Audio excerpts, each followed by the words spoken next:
Hey everybody, it's Joe Hirsch with this week's edition of The Digital Dish, your window into our world. What's in a name? That which one calls a rose would by any other language smell just as sweet. Those words belong to William Shakespeare writing in A Midsummer Night's Dream. Yeah, that's the English major in me coming out. According to Shakespeare, names don't mean very much at all, but according to fourth graders, names mean a lot, especially when it comes to the names of Rosh Hashanah and the themes that they evoke.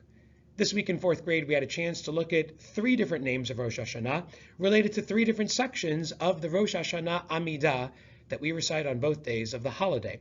Those sections are Malchiot, Zichronot, and Shofarot, a section relating to God's sovereignty, God's eternal memory, and God's desire to awaken a nobler spirit within us through the sounds of the shofar. We connected each of those sections to three different names of Rosh Hashanah.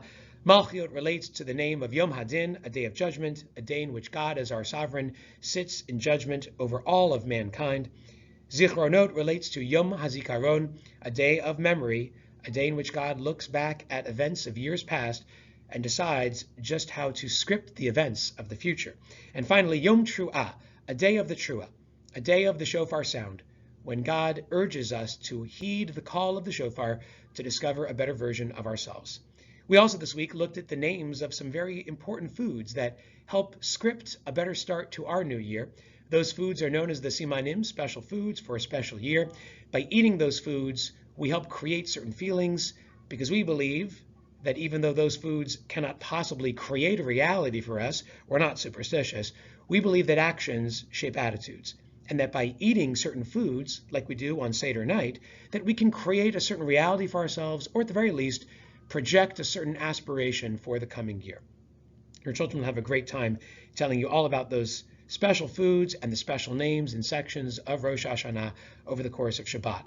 But if it's Shabbat, that means that it's time for this week's Parsha Spotlight. And this week, Parshat Ki Tavo, students had a chance to look at the Bikurim, the first fruits, and to examine three reasons why we bring the Bikurim. It's not what you think. It gave us an opportunity to look deeply at a concept that touches on some very important aspects of gratitude, delayed gratification, and patience. Your children will have a wonderful time telling you about these Bikurim, as well as Walter Mischel's famed marshmallow experiment that we didn't attempt in fourth grade, but they'll probably have a good time attempting for you at home. Check it out. This week was pretty fantastic outside of the classroom with challah baking and jigsaw, our clickers, and so many other wonderful assets here in our fourth grade classroom. It was a great week, and next week's going to be even better. Thanks for sharing your wonderful children with me. Have a wonderful Shabbat and enjoy the long weekend. See you back on Tuesday.